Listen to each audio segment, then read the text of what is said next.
Il y a un moment dans la vie où chacun de nous se rend compte que l'argent n'est pas seulement une question de chiffres, mais une vraie question de choix de vie.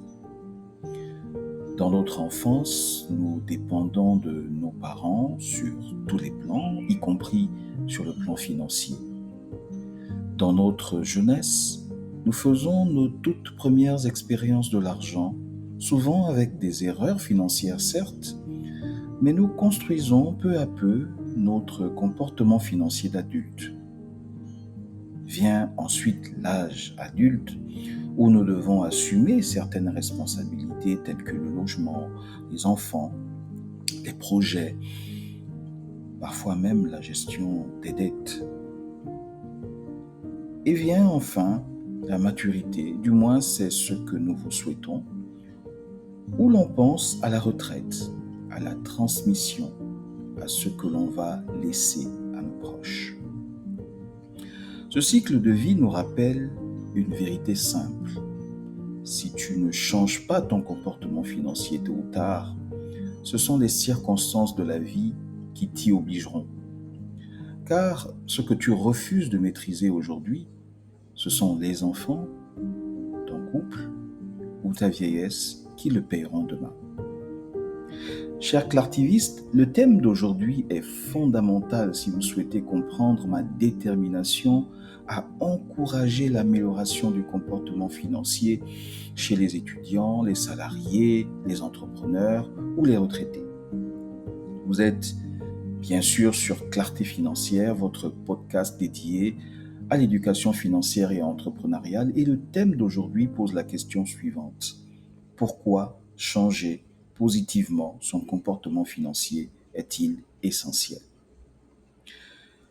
Reconnaître l'importance de se poser cette question, c'est comprendre que changer son comportement financier, ce n'est pas se priver, c'est construire une trajectoire de vie où l'argent devient peu à peu un allié et non plus un ennemi. C'est éviter, par exemple, que janvier soit synonyme de tension de trésorerie personnelle.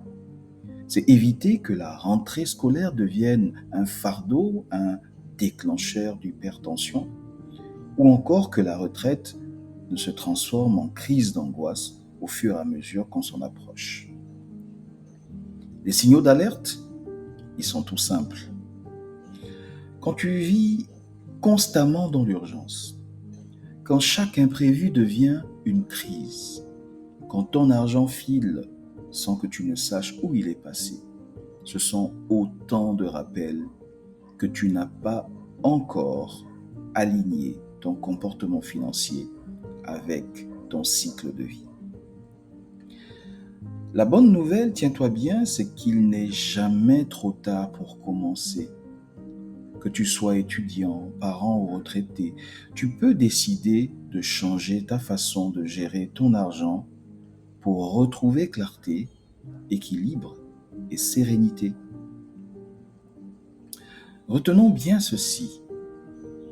L'argent n'a pas d'âge, mais ton comportement financier doit évoluer avec chaque étape de ta vie.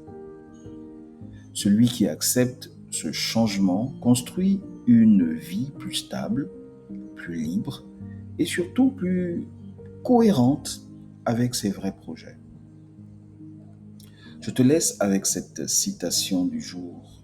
Le plus grand risque est de ne pas changer avec le temps.